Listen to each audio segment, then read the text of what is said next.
que han hecho arqueológicas han encontrado que cuando muchas de esas personas huían en el terror de ese gran volcán que hizo una tragedia grande, ellos corrían a las habitaciones de sus ídolos y muchos de ellos murieron abrazando sus ídolos.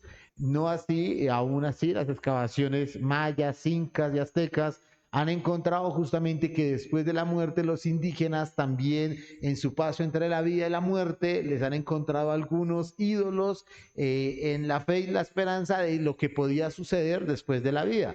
Y no así, no yendo tan lejos, vamos a los egipcios y encontramos las grandes pirámides y las grandes sepulturas y los grandes sarcófagos hasta con oro, animales y frutas y miel y una cantidad de cosas porque se supone que iban a partir a ese gran viaje por la eternidad y debían estar bien acompañados. El día que encuentren la tumba de Gengis Khan, muy probablemente van a encontrar sus 30 esposas, sus buenos caballos o sus buenas yeguas blancas y van a encontrar eso. Y no en vano en la China encontraron a los guerreros de terracota cuando murió el gran emperador e hicieron más de 3000 figuras en madera y todas en dirección alineadas para que el rey pudiese pasar al más allá y los guardianes hechos en madera le protegieran. Entonces son muchas las creencias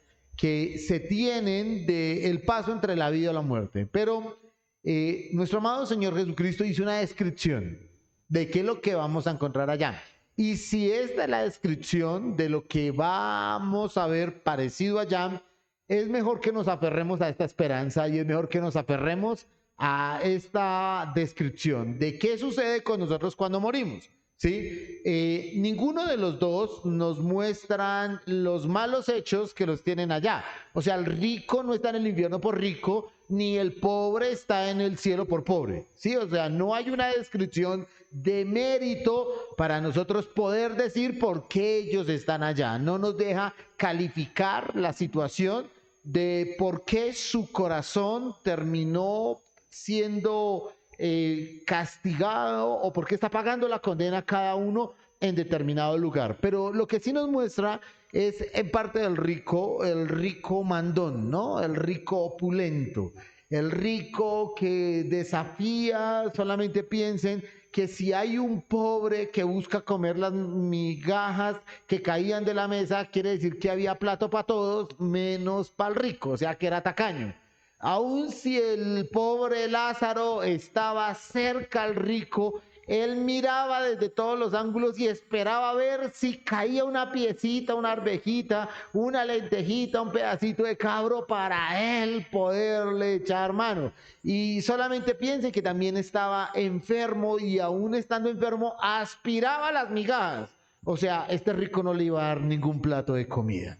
O sea, este rico realmente lo que caía era para los pobres. Y este pobre hombre, viendo como los mismos perros lamían las llagas del rico, nunca tuvo misericordia de él. No era un hombre compasivo, ni tampoco era un hombre piadoso. Pero tampoco siendo así, sacando nosotros a gusto lo que pudo haber sido, no podemos colocar la certeza de por qué él estaba allá. Y también el hambre, la angustia, la preocupación y muchas cosas que le hicieron falta al pobre Lázaro, tampoco lo tienen allá. O sea, no tenemos que tener en nuestra cabeza que el reino de los cielos es para los pobres. Sí, o sea, tampoco podemos ver que la pobreza como puerta abierta al reino de los cielos y cuántas personas cayeron en la desgracia de hacer ese voto de pobreza y vivir una vida de completamente abstenerse de cuantas cosas veían en su vida porque creían que la pobreza era lo que los acercaba a Dios.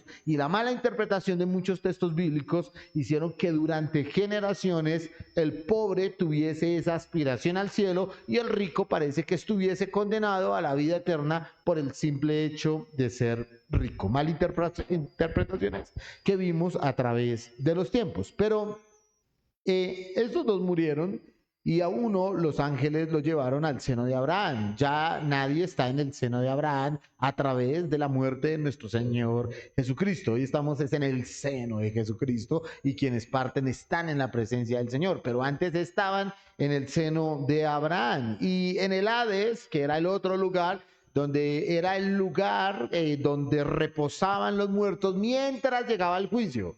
Era el lugar de espera mientras el juicio de Dios. Entonces otros estaban allí, pero igual es la tipificación, la entrada y la apertura también a ese lugar de condenación que es el infierno. Y de repente él logró ver en medio de su tormento, de su angustia y de su preocupación, vio a Abraham y vio a Lázaro en su seno, siendo totalmente consolado. Y en el Hades había tormento, porque no puede ser otro lugar y no puede ser otra la maldición del pecador que estar en el infierno y ser atormentado por sus acciones. Dante dibujó el infierno y hizo una tipificación griega de lo que significaba el infierno. Y allá estaba el diablo con patas de cabra, con cuernos, con una cola, piel roja y en la punta un triángulo. Y aparte de todo tiene barba. Y Dante trató de describir en el infierno de Dante cómo era el infierno y cómo danzaban y disfrutaban masacrando, acribillando y atormentando esas pobres almas. Y es una descripción que la mayoría de personas tienen en su cabeza de cómo es el infierno.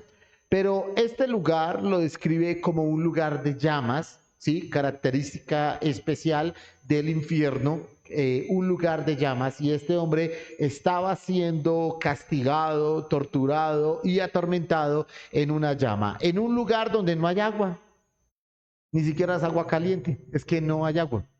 En un lugar donde con todas las fuerzas, las súplicas y con todo el deseo profundo de su corazón desean una gota, una gota, tan solo mojar el dedo de Lázaro y colocar una gota en el paladar, un lugar ausente de agua, un lugar de tormento, fuera del excesivo calor, las llamas consumiendo cuerpos que no terminan desintegrándose ni calcificándose, ¿sí? Sino simplemente siendo atormentados y un lugar donde piden agua. Y nos deja ver el rico mandón que creía que aún estando en el infierno podía mandar y podía gobernar. Nos deja ver que tenía muchos siervos, que tal vez tenía esclavos y que él estaba acostumbrado a ordenar, a mandar y a dar órdenes específicas sobre algunas cosas. La realidad de lo que era no la perdió en el infierno. La realidad en la cual vivió en la tierra es la realidad con la que él trasladaba al infierno. Habrá personas en el infierno que llevarán amplias matemáticas, amplia literatura, amplia geografía y esas cosas que estudiaron o plantearon en la vida o argumentaron en la vida las llevarán también al infierno y estando allá recordarán muchas cosas. Entonces, él pidió eso, pero Abraham le dijo, hijo, acuérdate, o sea que también tenemos memoria. O sea que va a tratar de simplemente apelar a los recuerdos de, mira por qué estás allá, ¿sí? O sea, yo por qué estoy allá, no, acuérdate, o sea, ten memoria de que no estás allá por algo injusto. O sea, ten memoria de que cuando tenías una vida opulenta, una vida llena de cosas y esto, la suma de muchas cosas que hiciste mal te tienen allá. O sea, ten memoria. O sea, que no se borra el recuerdo de las cosas que nosotros vemos allá. Y es muy triste, es bastante triste en el hecho de tener que recordar no solamente nuestra vida, sino las personas que amamos.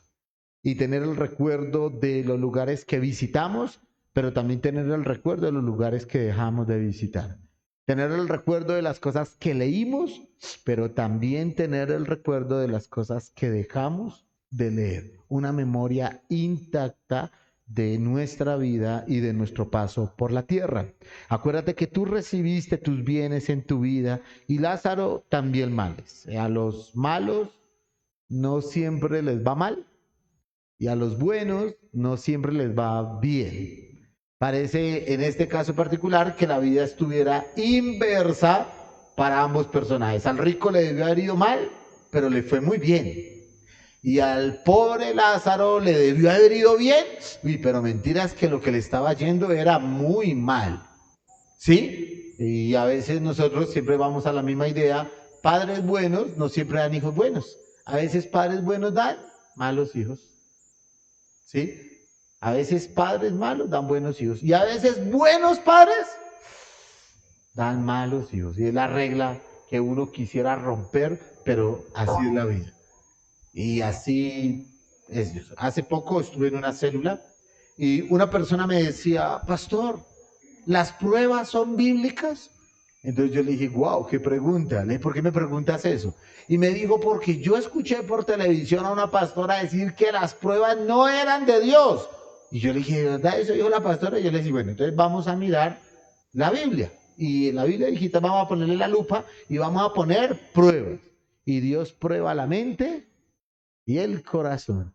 Y empezamos a ver a través de la escritura qué era la prueba. Y cuando él se quedó mirando y dijo, uy, pastor, yo nunca había leído esos versículos. Y le dije, tenlos en cuenta. Al otro día estaba hospitalizado en una UCI. Yo dije, uy, pero una cosa, o sea, como me pregunta el viernes, el martes en la célula, pastor, ¿qué son las pruebas? Le expliqué qué eran las pruebas. Y al otro día estaba en una UCI, ¿sí? Inyectado, conectado por todo lado. ¿Y qué estaba pasando? Una prueba. Una cosa increíble. Un hombre que prestó su casa para la célula, su casa para un grupo familiar, un hombre que está queriendo indagar más de la escritura y al otro día cae en una UCI. Increíble. Así que ambas cosas vienen de parte de nuestro Señor, lo que nos hace anhelar estar en su presencia, donde hay plenitud de gozo, porque en su presencia hay plenitud de gozo.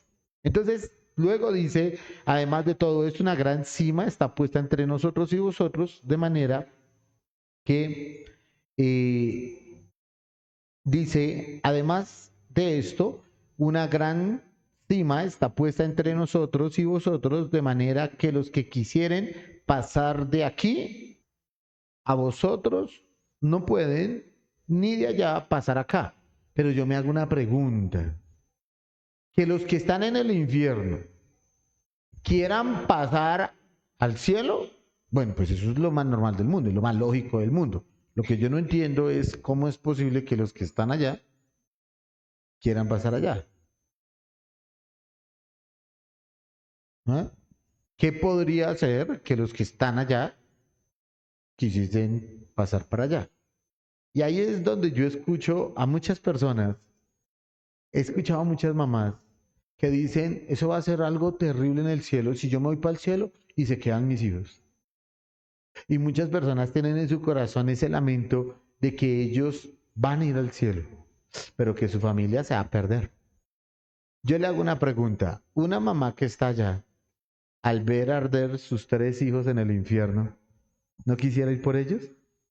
Ah, y si hay memoria, quiere decir que el corazón de los que estaban en el seno de Abraham, tal vez compasivamente, porque hay personas que quieren ser más compasivos que Jesús, ¿sí? Más compasivos que el mismo Padre, ¿sí? Tratasen en su corazón de rescatar a quienes están allá. Pero no es posible. O sea, está todo montado para que eso no sea posible. Porque en el cielo hay consuelo. Usted no tiene dolor, no hay llanto. Allá no hay llanto ni dolor. O sea, una madre no va a estar llorando a sus hijos que están en el infierno. Porque Cristo es la plenitud de todos en todo. Él llena la ausencia, ¿sí? De las personas que no están con usted en el cielo. Usted no va a tener tiempo de pensar quiénes arden en el infierno. Pero los que están en el infierno, por supuesto que quieren mirar al cielo y con todas las fuerzas de su corazón desean ir al cielo. Y es la parte particular de toda la escena, porque todos los que están en el infierno desean con todas las fuerzas de su ser que ese tormento y esa tortura finalice. Lo complejo es que solamente piensen los que murieron en el tiempo de Jesús. Van 2000 años de tormento en el infierno. Y el que murió anoche y está en el infierno lleva un día de dolor. Solamente piensen en los que llevan 2000 años de dolor, de llanto y de agonía en el infierno. Y con la memoria viva. Y con los recuerdos vivos. Y con los consejos que les dieron vivos. Y con las cosas que Dios hizo frente a sus ojos y no creyeron vivos. Y con el recuerdo de la abuelita que lo invitaba a la iglesia vivo. Y con el recuerdo del hogar cristiano que tuvo, pero se separó y él se apartó y ella se quedó en el evangelio, vivo. Y con todos los recuerdos que dejaron atrás, que no hicieron o dejaron de hacer, y con toda su imaginación latente. Solamente piense cómo salir de ahí, el lugar de tormento. Luego dice la palabra, entonces le dijo, te ruego, pues Padre, que envíes a la casa de mi padre, porque tengo 5 hermanos. La parte particular de acá. Te pido que envíes a Lázaro, que lo levante de entre los muertos, y que vaya a la casa de mi padre, porque tengo 5 hermanos, para que les testifique. Va a la casa del padre y tiene 5 hermanos. Probablemente el papá o el padre era creyente o conocía la escritura, porque no intercedió por el padre, sino que intercedió fue por los hermanos. Tal vez padre justo, hijo escrápula, porque no intercedió por su padre. Ve a la casa de mi padre y allá yo tengo 5 hermanos. Podríamos de una forma ver cómo el padre pudo ser un hombre justo y en la conciencia de este hombre sabía que ese no era lugar para su padre, pero sí para sus hermanos. Y apeló fue por sus hermanos.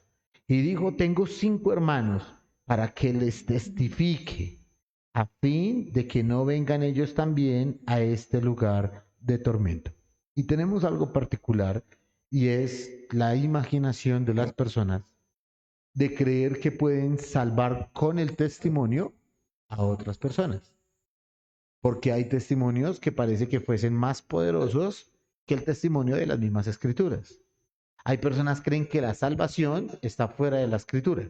Por eso es importante que entendamos que la autoridad de las sagradas escrituras por la que deben ser creídas no depende del testimonio de ningún hombre o iglesia, sino enteramente de Dios, quien es la verdad misma, el autor de ella, por lo tanto debe ser recibida porque es la palabra de Dios.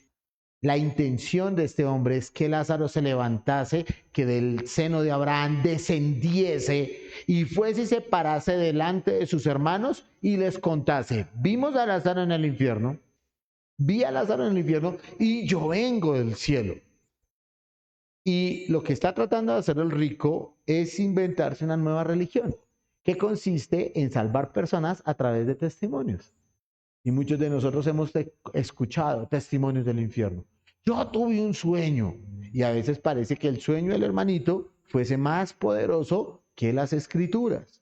Uy, yo una vez tuve como una, ¿cómo se llama? Como un éxtasis. Y empieza uno a escuchar el éxtasis del hermano y ahora resulta que el éxtasis del hermano es mucho más poderoso que las escrituras. Y hay personas que dicen, a mí me dio cataclepsia, 3 días muerto. Y lo que yo vi allá en el infierno fue terrible. Y hay personas que se ponen a escuchar ese tipo de testimonios y le creen más a ese testimonio que a la misma palabra del Señor. Y personas que dicen, yo estuve por un lapso de tiempo muerto. Cuando yo veo eso en el periódico, yo paso la página. ¿Qué vio ya en el infierno? Y eso ven unas cosas que uno dice terrible. ¿Y sabe algo? Y si fuese cierto, como dijo Pablo, yo conocí un hombre que fue hasta el tercer cielo. Y si fuese cierto, ¿por qué la gente no se convence? Porque ya han dicho que de la muerte han vuelto varios. Y que han visto un camino blanco y han visto seres allá. Y han visto yo no sé qué cuento. Y aún la gente diciendo que se murió de cataclepsia, que fueron al infierno durante 3, 4 horas, gente que estuvo muerta por 15 o 20 minutos, que fueron al cielo y al infierno y llegan a contar esas historias y peor, escriben libros Y miren, Netflix está llena de esas películas de gente que volvió del cielo o del infierno y vieron grandes cosas allá. Y la gente ni viendo esas películas, ni siquiera viendo esas películas y sabiendo que caso tal que ese hombre dijera algo cierto, así fuera una sola palabra, ni siquiera le creen. Y todo el mundo continúa con su vida como ve una historia más. Este hombre estaba tratando de mostrarle al mundo que a punta de testimonios también la gente se puede salvar. Error número 1. No hay salvación a través de ningún hombre. No hay salvación a través de ningún testimonio. La única palabra autorizada para traer salvación y vida eterna es la palabra de Dios. Por eso la palabra de Dios tiene autoridad. ¿Cuál es la autoridad de la escritura? No es la autoridad del predicador. A veces nosotros tratamos de buscar la autoridad del pastor, porque el pastor tiene autoridad. No, mi hermano, la autoridad la tiene la palabra, porque la palabra es la que transforma los corazones. A veces uno se preocupa, ¿qué estudio? ¿Qué leo? ¿Qué les digo para convencerlos? No, usted no va a convencer, mire, usted no convence ni un perro con 1 kilo de carne. Toda la obra es poderosa, el Espíritu Santo convenciendo el corazón de los que están ahí escuchando. Y a veces nosotros nos afanamos por llevarlos y llevarlos y llevarlos. Y ellos llegan, se sientan y no creen. Y no creen.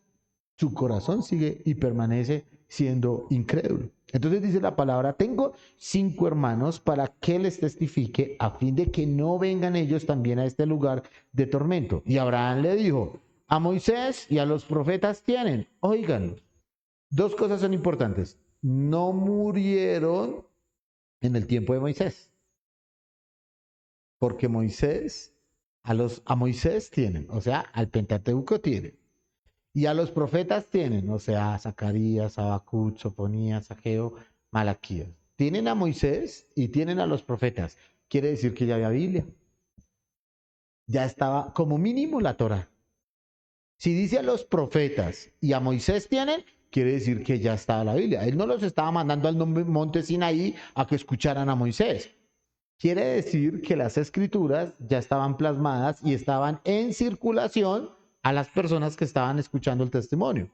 La escritura ya había sido plasmada. ¿Y qué dice? A los profetas, a Moisés y a los profetas tienen. ¿Y luego qué palabra sigue? ¿Qué sigue? Óiganlos. A Moisés y a los profetas tienen. Léanlos. ¿A qué lo está mandando Abraham? Pero ¿cómo? Si yo ya sé que es, pero ¿cómo? A Moisés y a los profetas tienen, óiganlos. ¿A dónde? ¿Qué es lo que les está diciendo?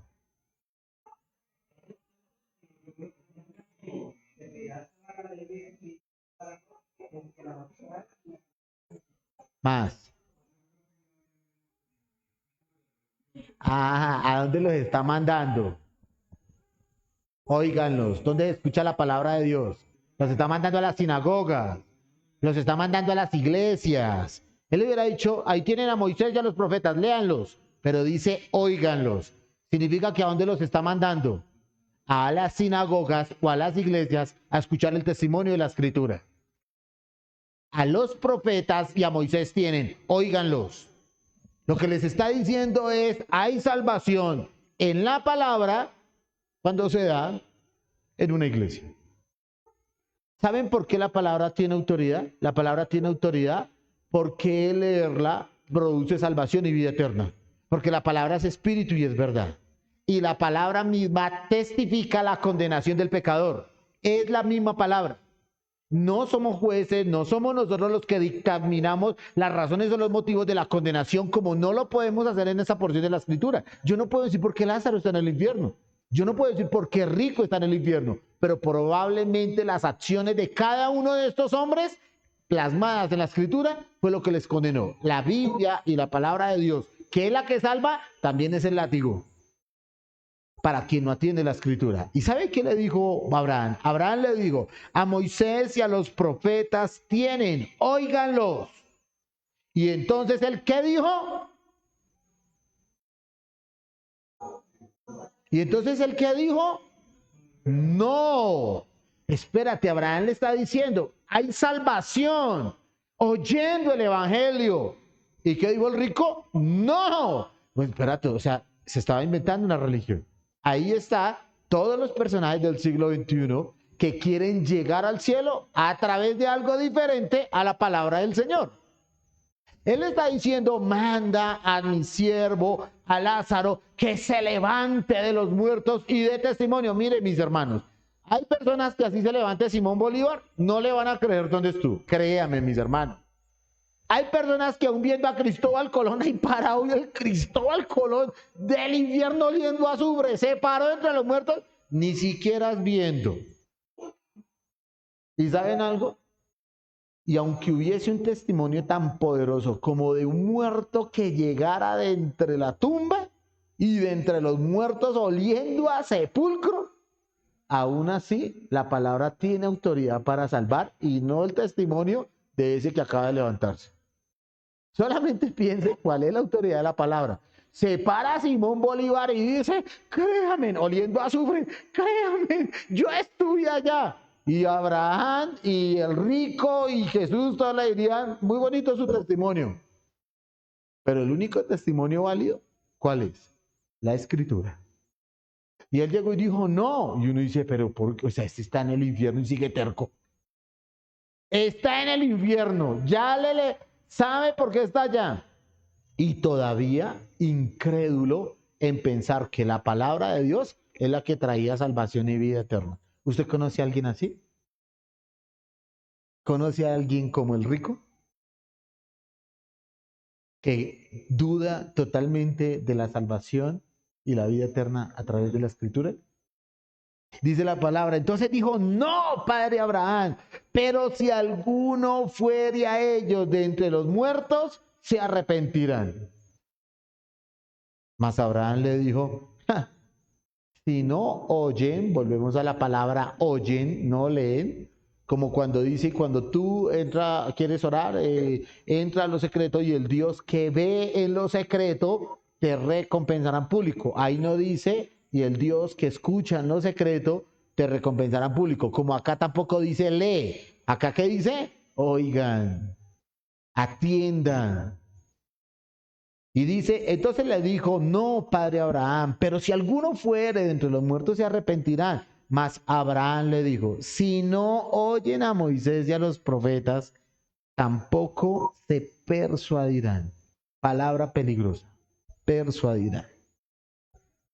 Así hay argumentos lógicos, así haya una teología sistemática, así haya la mayor evidencia científica, así se pudiese comprobar que el olor a azufre del muerto es del infierno, así se pudiese comprobar con el registro civil de nacimiento que nació hace 180 años, así se le hiciera una prueba de ADN demostrando que ese se murió en el Titanic, así tuviese todas las pruebas lógicas y matemáticas de que ese ser se levantó de entre los muertos, ¿qué dice la escritura?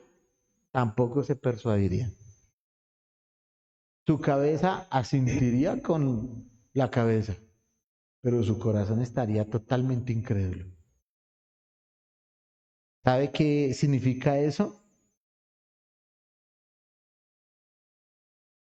Que aún viendo al muerto y viendo las fotos y los testimonios del muerto, ni siquiera tendrían una certeza en su corazón de que ese realmente se levantó de entre los muertos.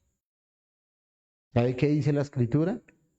Tampoco se persuadirían aunque alguno se levante de entre los muertos.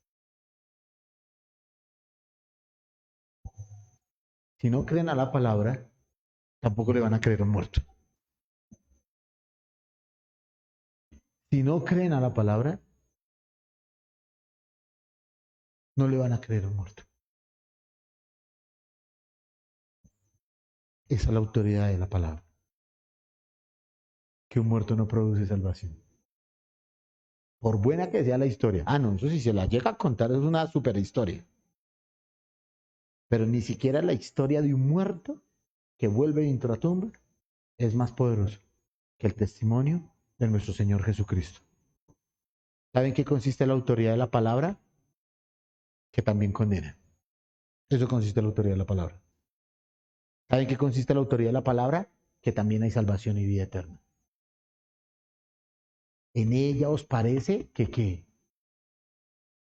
En ella os parece. En ella hay vida eterna. Como manantiales de agua viva que brotan dentro de nosotros, que producen y llevan a salvación. Amén. Amén. Pero no me toca predicar a mí. Le tengo un negocio a mi hermanito Oscar. ¿Ya la paraste? Párala. ¿Tienes mensaje? Quedan 20 minutos, tú verás. ¿Lo quieres dar? ¿Sí? Dale.